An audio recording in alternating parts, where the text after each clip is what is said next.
Bonjour, je vous salue dans le nom de notre Seigneur Jésus-Christ. Bonsoir aussi, ça dépend à l'heure à laquelle vous serez en train de visualiser la vidéo. Et donc, aujourd'hui, je me suis dit de faire une petite vidéo. Je viens de te prendre peut-être 3 minutes max, ou peut-être 2 minutes, 3 minutes 50 secondes, ça dépend. Mais au moins, il est temps d'écouter ce qui va suivre parce que ça peut édifier ta vie, non pas seulement la tienne, ça peut aussi édifier la vie de tes proches. Peut-être en postant cette vidéo, je sais pas moi, peut-être en faisant quelque chose d'autre. Ça sera vraiment quelque chose de bien qui va bénir beaucoup de vies. Donc, on va parler de l'amour de Dieu. L'amour de Dieu. Parlant de l'amour de Dieu, nous voyons bel et bien Jésus. Laisse-moi te dire que Jésus est la preuve que Dieu nous aime. Et Jésus nous aime beaucoup. On va un peu aller très rapidement. On part un peu dans Genèse. Dieu a créé le premier jour, le deuxième, le troisième, le quatrième, le cinquième. Finalement, le sixième jour, il s'est dit, ça ne suffit pas. Il manque quelque chose. Il manque quelqu'un. Pas n'importe qui. Il manque toi. À l'image de Dieu. Dieu dit, créons l'homme à notre image. Or, ce que nous faisons à notre image, ça veut dire que nous aimons vraiment ce que nous faisons. Parce que lorsqu'il s'agit de se faire plaisir, on se fait plaisir avec tout cœur. On dépense beaucoup lorsqu'il s'agit de soi-même, que même lorsqu'il s'agit des autres. Mais Dieu, tellement qu'il nous aimait, il a finalement décidé de créer quelqu'un à son image, en fait. Il décide de créer quelqu'un qui lui ressemble. Waouh! Premier point. Déjà, dès Genèse, Dieu t'aimait. Quand tu vois la nature, si elle ne t'inspire pas, regarde un peu la mer. Regarde les ciels. Si ça ne t'inspire pas, écoute cette vidéo. Elle va t'inspirer. Qu'est-ce que je veux dire par là? Je veux dire que Dieu a créé un très beau paysage. Dieu a créé une très belle nature. Dieu a créé toutes choses, mais toutes ces choses-là n'ont pas suffi. Dieu t'a créé toi pour y demeurer. Dieu t'a créé toi pour y régner. Waouh, quel amour. Il t'a créé, il te donne tout. La Bible est en train de dire les oiseaux qui ne sèment ni moissonnent, Dieu est en train de les nourrir. Et alors toi, comment il t'aime? Si toi, tu peux dominer sur les oiseaux, comment il va te nourrir? Quel amour, l'amour de Dieu. Wow, c'est fort. Les gens ont l'habitude de dire que l'amour n'existe pas, mais il n'y a que de preuves d'amour. Nous allons un peu essayer d'analyser cette citation. C'est vrai, il n'y a que de preuves d'amour.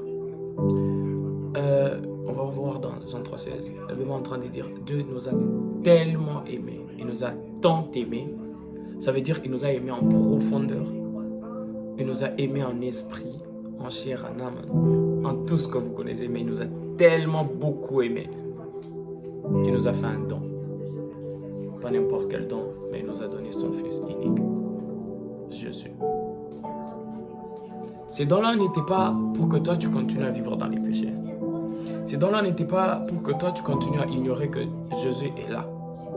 Ces dons-là n'étaient pas pour que toi tu continues à ignorer qu'il faut suivre Jésus parce que c'est lui le chemin, la vie et la vérité.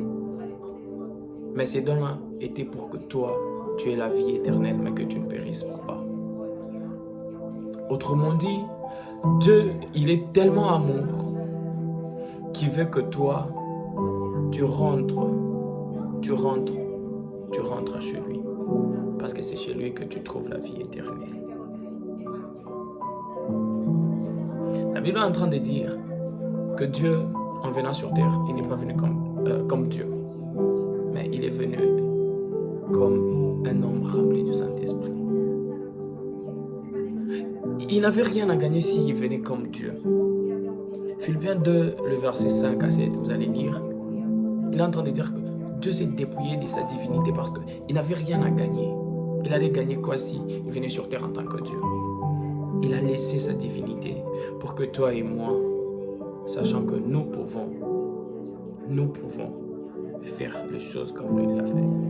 Pour que toi et moi, sachant que nous pouvons aussi avoir la vie éternelle en lui. Il nous a tellement beaucoup aimés, il a laissé sa divinité pour venir mourir pour toi et moi. Pour venir donner sa vie en sacrifice pour que toi et moi ayons la vie éternelle. Voilà la plus grande preuve d'amour qui existe au monde. Parce que Dieu est amour. Alors aujourd'hui, sache que Dieu t'aime. Si tu n'es pas encore converti, dis-toi que tu es en train de perdre les temps pour rien. La vie est trop courte, mais l'enfer, elle est éternelle. L'enfer est éternel. Le feu là, il va brûler tout jusqu'à l'éternité. Alors choisis aujourd'hui. Choisis de suivre Jésus. Tu ne peux rien. D'ailleurs, la Bible est en train de dire, fais de lui ta priorité, tes désirs. Il va te donner tout ce que ton cœur désire. C'est Jésus la star. C'est Jésus l'amour parfait. Les choses peuvent venir, les problèmes, les difficultés. C'est vrai. Mais ces choses-là devraient te redonner encore foi en Dieu. Pour que tu croies encore qu'il existe vraiment. Et que peu importe ce qui arrive, il n'y a que lui qui t'aime fortement. Et il n'y a que lui qui peut faire ce que l'homme ne peut jamais faire. Il n'y a que Dieu qui peut te donner ce que tes parents ne peuvent pas te donner. Ton père aujourd'hui, il peut cesser, il peut se dire j'en ai marre vraiment de cet enfant. C'est vrai, c'est mon enfant, mais là vraiment, j'en ai ras-le-bol. Tes amis peuvent t'abandonner. Les gens du quartier peuvent t'abandonner. Et même les membres de ta famille peuvent aussi t'abandonner. Ça peut arriver. Exemple, les gens qu'on emprisonne là, ils ne dorment pas là-bas avec les membres de leur famille ou leurs parents. Ils y dorment seuls. Mais écoutez, Paul et Silas en prison. Ils avaient Jésus. Oh my God. Jésus sera avec toi partout. Il va t'aimer. Il va t'aimer parce qu'il t'a aimé en premier.